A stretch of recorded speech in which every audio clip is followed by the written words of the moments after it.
like to share with you a bit of the history of Deafblind International. And we go back to the 1950s already. The roots of the organization lays in uh, a wish of among educators, so people who work in the schools that had questions. How do we work with children that are sensory impaired? They did not know how to act, so they started a collaboration. And at that time, they did that by mail, and that's not email, that's just written letters. And that contact grew and grew over and over until the late 1980s. It became evident that there were rapid changes going on in the field of deafblindness. It was not so much only about education, but it was also about service delivery of the full spectrum.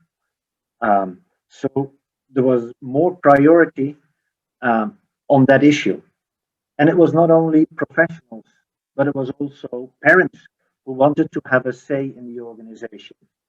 And at that time, the first serious research was started by several universities around the world. People were exchanging, for example, Yeah, Chris. how to write curricula for schools or to explore new scientific issues. Um, the view on their blindness at that time changed also within that group. At the first time, it was more like a medical kind of view. How do we repair people? How can we help them? And it turned more and more to the side of the importance of communication and be able to communicate with people who are in need of communicational needs. It turned out to be a truly worldwide organization more and more. So this slide is a bit about who we are, and we are, well, it says on the internet site, an international not-for-profit membership organization focused on the needs of individuals who are deafblind. So it's not a company or anything. This is just voluntary work that we do.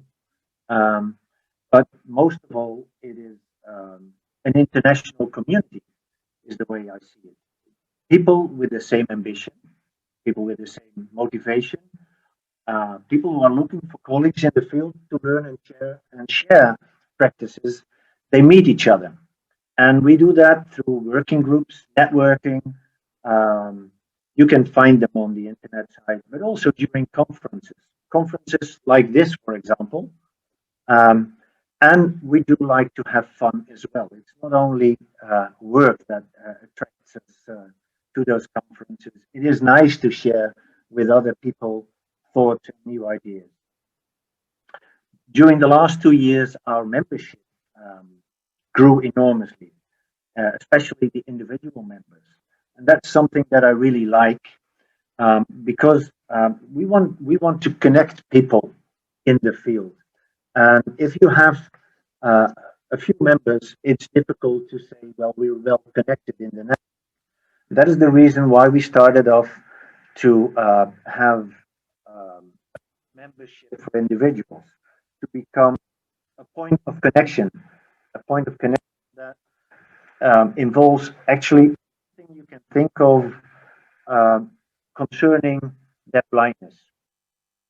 So this means, for example, growing exchange and learning from each other, but it does mean also identifying and promoting best practices or stimulating research. What we do is to push um, researchers to just look into the field of their blindness more and more. We are connected to a few larger universities around the world and well represented in the board by people who are active in that field as well. But it's also about advocating and awareness and recognition because their blindness is, as you know, a unique and distinct disability. Probably we do know that, but does the rest of the world know that? That is why we need to have from time to time awareness campaigns. Well, in the meantime, the DBI website had a great makeover. So information we have is easier to find and easier to share. Our communication group, for example, the ComCom it's called, is active in finding all over the world what is worth sharing. We do that by having, uh, we call it ambassadors in the regions, and they just send us the information on conferences like this or interesting practice-based research, for example, or just practical information that is interesting to share, but also stories that are worthwhile telling, like, for example, Olympic Games for children who are deafblind, for example. On the other hand, we are very active in social media at the moment, and we have an interesting magazine that's called the DBI Review. And now this review magazine is not a printed version anymore, but it is digital. We choose that because a printed version, well, it's difficult to share with others. If you give it away, you don't have it anymore. A digital one is easy to share in a much larger group, and you can pick your own articles out of it and send it to friends. So we're pretty pleased with that um, actions that we did the last few years. And this is how we want to become the point of connection. So if you want to be part of it and you want to be active or you want to find information, I would just recommend you to become a member and look at the website and be part of this point of connection as well. Now, a bit more serious. I talked a bit about the main issue that is important and has always been important for DBI is that persons with comprehensive communication needs. In this case, the rights that are available are in the CRPD. The CRPD is a UN convention on rights of persons with disabilities. That is, by the way, ratified by 175 countries at the moment. So still a lot of countries to go, but that's really good news. Um, what does it? I mean, what does the convention do? It has created a human rights framework that informs the development of policies, programs, services at a national level, and it enhances the participation and inclusion of persons who have disabilities. But within this group, there is a special group, and I would like to call them uh, persons with their blindness. They are in under the umbrella of the disabilities, but the challenge is that the comprehensive communication needs are so much different from the others in the group of different disabilities that we need to find extra attention to it.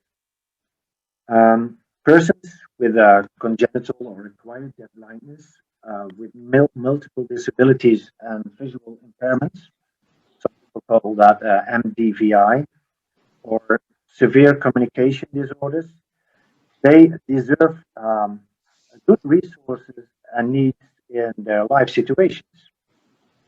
And most of them, however, share this.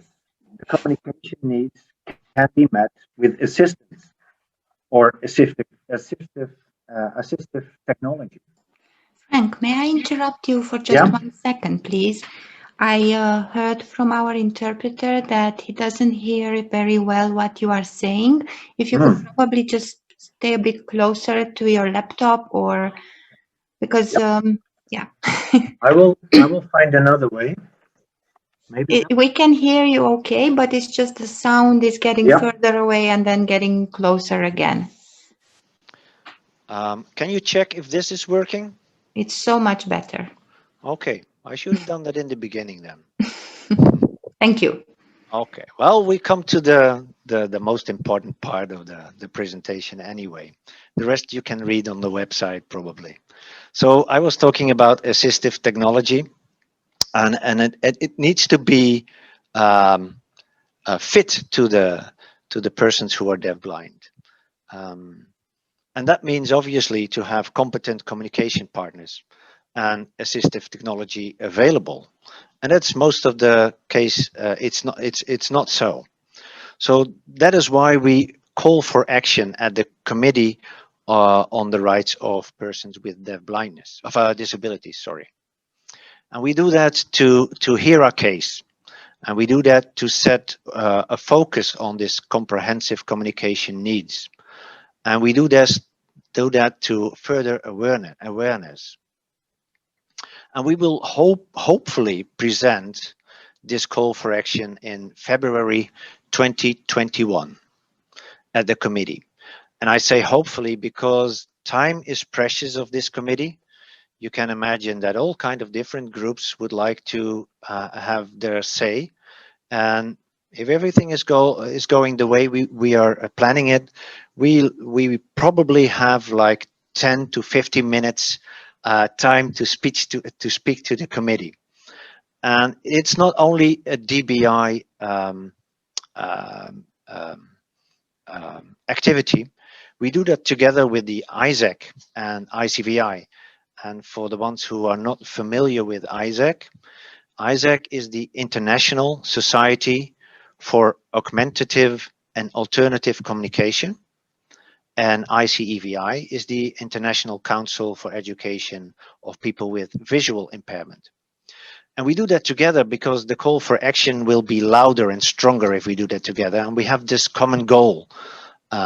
So hopefully that will work out fine. So that is one of the things we are planning to do. In the next slide, I just think it's good to mention a few facts that, well, a lot of people are probably not familiar with it. And I got this fact from the global report that is written in 2018 by the World Federation of the Deafblind.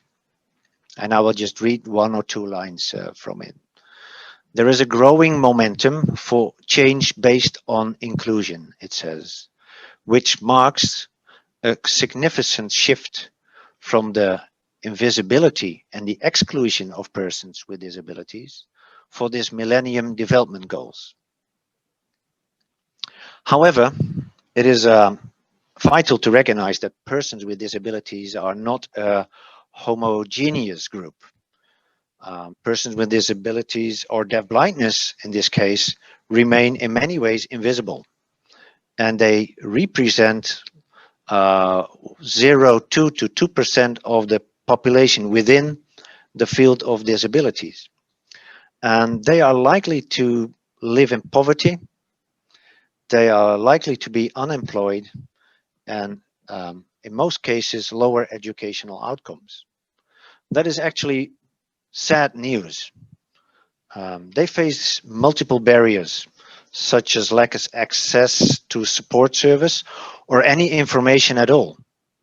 And ultimately, it makes them extremely difficult to let their voice or their issues heard. And mainly because they cannot reach or access any information. But ever since COVID-19 came to the world, I'm not happy with that, but there are some side effects that are interesting. There is a big challenge and a big change concerning everyone at the moment. Accessing information in general, for example, because face-to-face contact is more and more difficult for everyone. Increasingly, information is provided through digital platforms.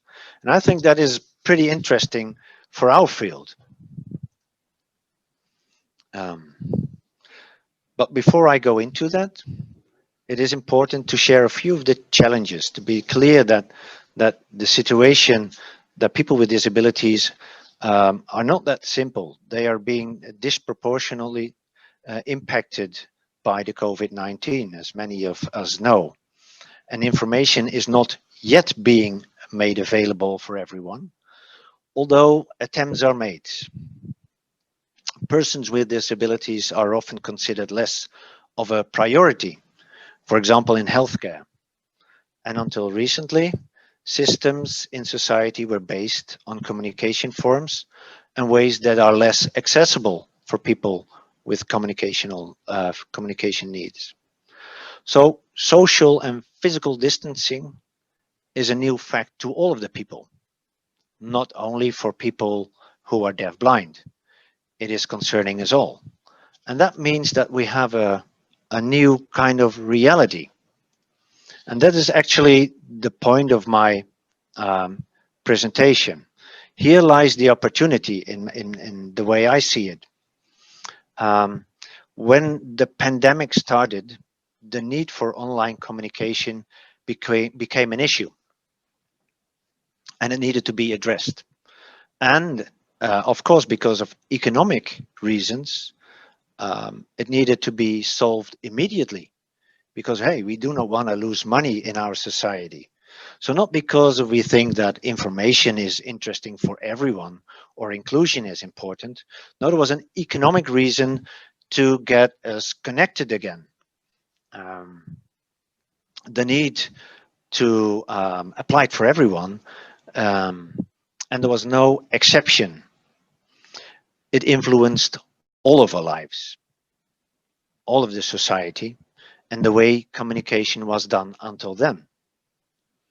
However, physical distancing became a new reality, like I said, for everyone. A growing part of the daily work was done from home, with the challenge to maintain and improve connections with your colleagues and communication like we used to. That was not possible anymore. All members of our society are facing more and more the same obstacles, the same limitations, and they are depending on digital platforms in order to communicate or find their information. And because of this, the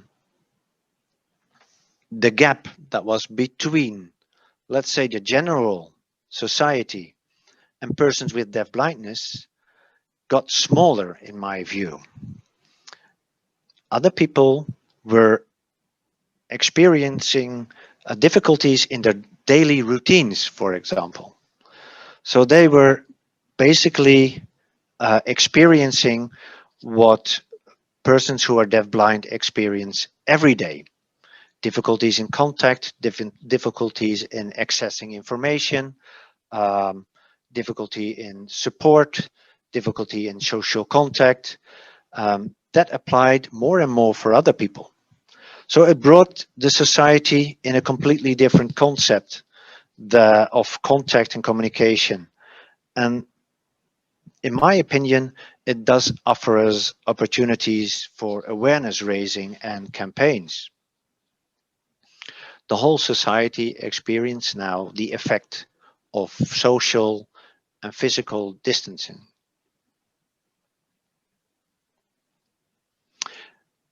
Before, it was difficult to explain. How can you explain that you have what it is to be a deafblind person? It is hard to understand.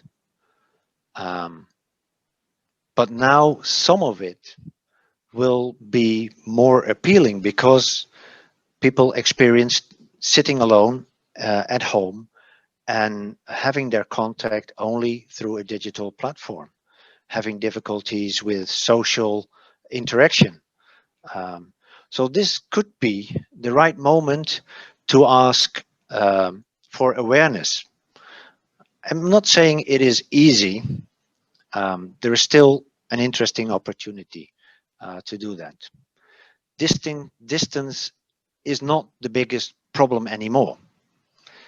What I mean to say is that during the last 8 months, in meetings, webinars, conferences, I see much more persons who are deafblind than ever before. They are able to